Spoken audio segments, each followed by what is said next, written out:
Hey! Salut tout le monde! Je suis super contente de vous retrouver dans une vidéo spéciale prix littéraire.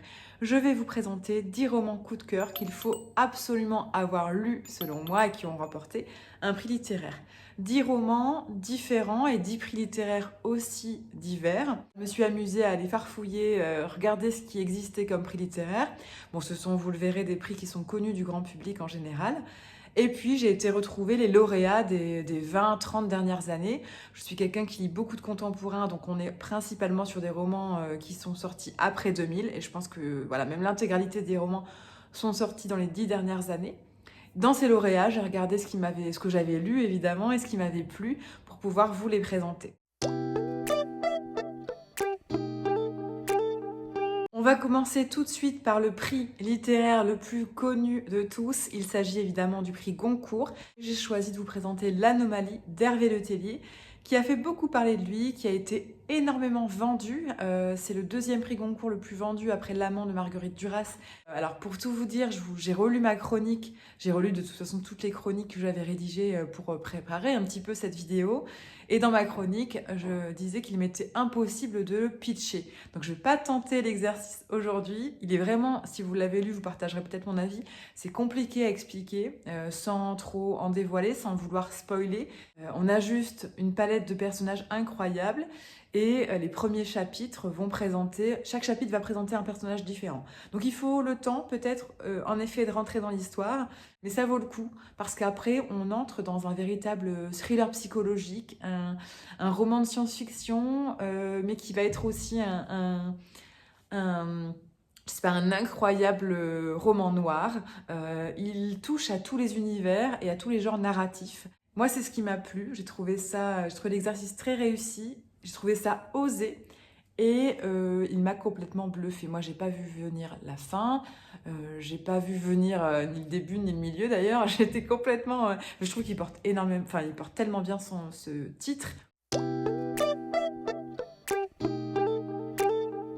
Après le prix Goncourt, place au prix Goncourt des lycéens. Il a été vendu à plus d'1 million d'exemplaires. Vous l'avez peut-être reconnu, il s'agit de Petit pays de Gaël Faye. Je suis contente de l'avoir découvert parce que ça a été une énorme claque là aussi.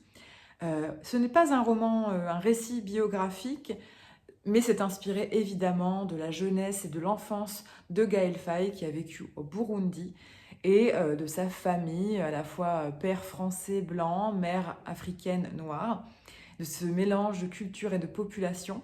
On a forcément cet aspect historique, hein, il nous rappelle le contexte historique de l'époque, des années 90 en Afrique. Alors c'est forcément un roman qui est très cru, qui est très violent, qui est très dur à lire, notamment sur la fin, c'est très très dur. Mais il y a aussi tout un aspect lumineux, c'est ce que j'ai aimé dans ce livre. Déjà, c'est la voix d'un petit garçon qui parle. C'est un roman qui est accessible, hein, même s'il a remporté beaucoup de prix. On est sur une plume qui est c'est très bien écrit, c'est de qualité, mais c'est accessible à tous. Je ne regarde pas que les choses noires, sombres. J'en garde aussi, bon, en plus vous voyez ce soleil magnifique sur la couverture, ce coucher de soleil. Ben, ça renvoie un peu au sentiment que j'ai eu après ma lecture. C'en est fini du prix Goncourt, je passe au prix Renaudot. J'ai décidé de vous présenter un livre de David Fuenquinos qui s'appelle Charlotte, que j'ai lu 2 fois. David Fuenquinos a fait le choix de nous écrire ce livre en prose, comme un long poème. Je ne sais pas si vous allez vous en rendre compte à la caméra. Déjà, quand on ouvre le livre, ça interpelle si on n'est pas au courant, ça surprend. Ce livre, il évoque le destin tragique de Charlotte Salomon, peintre juive allemande, née un petit peu, entre les deux guerres, il me semble. Je pense qu'elle est née dans les années 20, si je ne me trompe pas. Charlotte, elle naît dans une famille complètement, j'allais dire déprimée, mais en tout cas, il y a comme un fatalisme qui s'abat sur cette famille. Elle est entourée de personnes décédées. Sa grand-mère s'est suicidée, son arrière-grand-mère s'est suicidée, sa grande-tante, son oncle. Il y a du suicide partout autour d'elle. Donc Charlotte, elle naît comme ça, elle grandit dans ce milieu un peu glauque, hein, sombre. Et Charlotte va avoir une révélation pour l'art. Elle va décider d'en faire son métier. Voilà, je m'arrête là. Je pense que vraiment, il faut le découvrir. J'ai pas envie de vous en dire trop. Ce livre, il est complètement bouleversant. Il m'a fait verser des larmes la première fois et la deuxième fois que je l'ai lu. J'aime beaucoup cette période de l'histoire. J'aime beaucoup l'art en littérature, vous le savez, je vous le dis régulièrement, et j'aime beaucoup les biographies. Donc clairement, j'avais l'impression qu'il réunissait tout ce que j'aimais. Prochaine catégorie, le Renaudot des lycéens. Je vous présente Rien ne se pose à la nuit de Delphine de Vigan. On est souvent habitué à du roman avec cette autrice. Là, on est clairement sur quelque chose d'autobiographique. Delphine de Vigan nous raconte dans ce livre bouleversant la bipolarité de sa maman et son enfance, sa croissance, son évolution même en tant que femme ensuite, avec cette maladie, face à cette mère qui est, j'allais dire différente, mais en tout cas qui est voilà, atteinte d'une maladie psychique et avec qui elle a dû cohabiter plusieurs années, enfin cohabiter, donc, elles n'ont pas vécu ensemble, mais voilà, elle a dû faire face à cette maladie et être confrontée à ça au quotidien. Il n'y a pas de voyeurisme dans ce livre. On n'est pas là sur la vie privée d'une autrice reconnue du grand public. Elle ne cherche pas à s'exposer. Moi, je l'ai vu comme un témoignage et peut-être une aide apportée aux personnes qui pourraient être confrontées à cette maladie. Alors, pas seulement les bipolaires en eux-mêmes, mais la famille des malades. C'est comme ça que je l'ai conçu, enfin que je l'ai reçu, cette lecture. Quand je recommande Delphine de Vigan, je recommande automatiquement celui-ci. Il est touchant, il est émouvant et c'est fait vraiment avec, j'allais dire, véracité, avec pudeur, mais avec, voilà, sans filtre.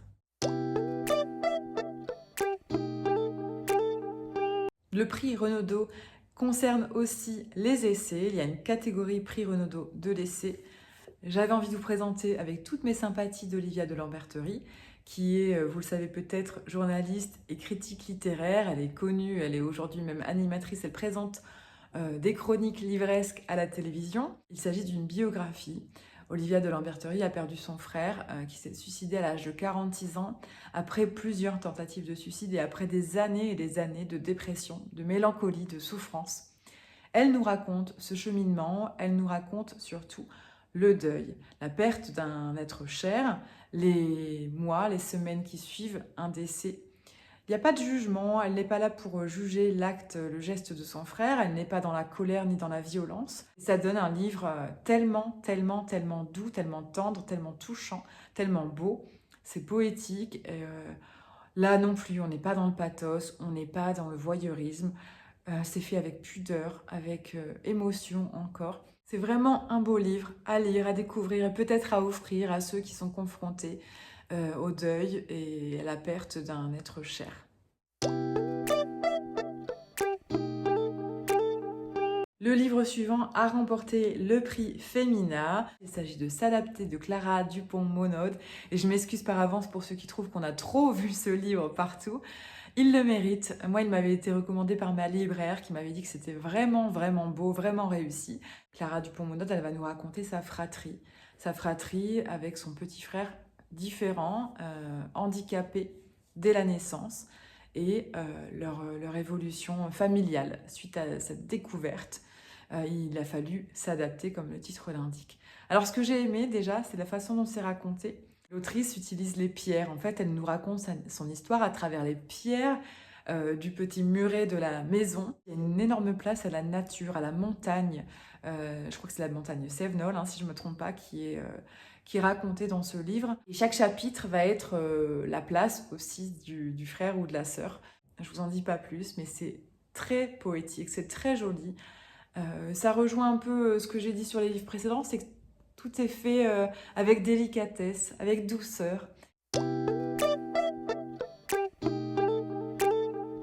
Il s'agit peut-être du prix littéraire le moins connu de ce que je vous ai présenté.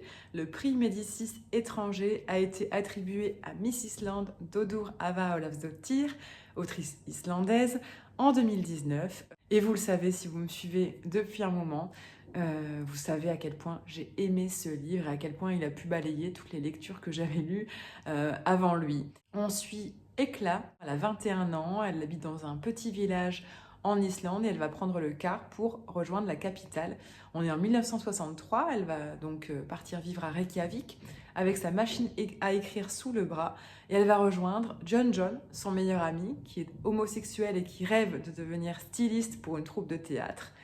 Et Isée qui a le même âge qu'elle, qui est déjà mariée et qui a déjà un petit bébé. À son arrivée, elle va être confrontée au machisme des hommes, à ces années 60 qui ne sont pas si évidentes pour la liberté d'une femme et pour la parole d'une femme. Et on va voir naître clairement une héroïne fantastique. Au-delà des 3 personnages que j'ai trouvés ultra attachants, que j'ai adorés, on est sur un roman d'une grande finesse, un roman féministe à découvrir absolument. Le roman suivant a remporté le prix du roman Fnac. Il s'agit de Deux pierres et d'os de Bérengère Cornu, qui nous emmène dans ce roman sur la banquise avec les Inuits. Un thème plutôt original et c'est ce qui m'avait décidé à découvrir ce livre. On n'a pas d'époque, on sait juste qu'on est avec une famille d'Inuits au début du livre et cette famille va être divisée, va être séparée. La jeune fille, la petite fille, l'adolescente, on va dire, va se retrouver seule. La banquise va se fondre et sa famille va être complètement éloignée d'elle. À partir de ce moment-là, elle va devoir se battre pour survivre, elle va devoir essayer de chasser et de vivre seule. C'est un récit contemplatif et poétique, un cri d'alarme que l'autrice dénonce aussi par rapport à la situation écologique de notre planète. J'ai trouvé que c'était une magnifique ode à la Terre, une magnifique ode à la nature. Et j'ai découvert ce peuple inuit. J'ai pas l'habitude de lire sur ce sujet, donc clairement, c'est ce qui m'a beaucoup plu aussi. Et ce livre est parsemé de chants inuits. Ça ajoute à la beauté et à la poésie du texte. On a même des photos. Je vais essayer de vous montrer à la fin quelques photos comme ça qui sont montrées. Voilà. C'est un objet livre très joli.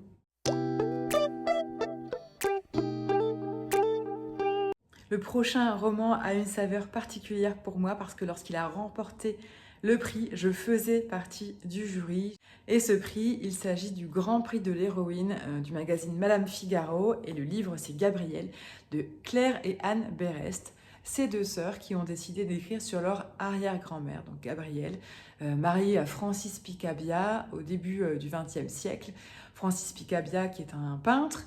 Elle était musicienne et elle a dû clairement un peu s'effacer pour la carrière de son mari et la folie de son mari. Récit biographique à 4 mains qui est complètement captivant. Moi, j'ai adoré être dans ce Paris du début du XXe, au milieu de ces artistes.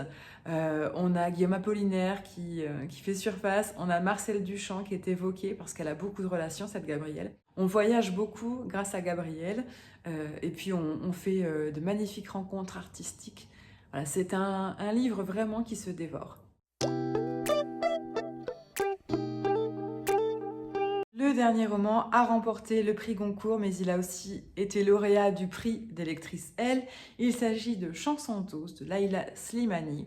Vous le savez peut-être, l'autrice s'est basée sur un fait réel qui s'est passé aux États-Unis comme point de départ de son roman. Elle avait lu dans le journal qu'une nourrice qui s'occupait de 2 enfants avait poignardé à mort les 2 petits qu'elle gardait. C'est comme ça que s'ouvre le livre, elle s'est basée sur ça pour se dire qu'est-ce qui peut expliquer entre guillemets ce geste, si tant est qu'il peut y savoir une explication, comment une nourrice qui a l'air tout à fait aimable, adorable, gentille et voilà, libre, enfin saine d'esprit, peut être amenée à réaliser un tel acte.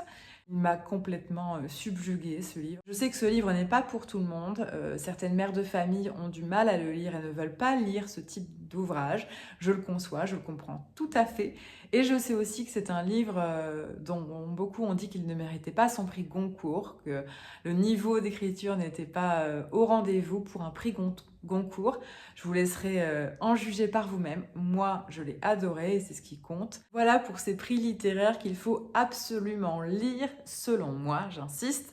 Dites-moi vous, est-ce qu'il y a des livres que je n'ai pas cités, que vous auriez aimé découvrir dans cette vidéo? Si vous êtes arrivé jusqu'ici, je vous en remercie et je vous invite à mettre un petit pouce vers le haut pour m'encourager, à vous abonner pour découvrir la suite. Et voilà, je vous dis à bientôt. Ciao!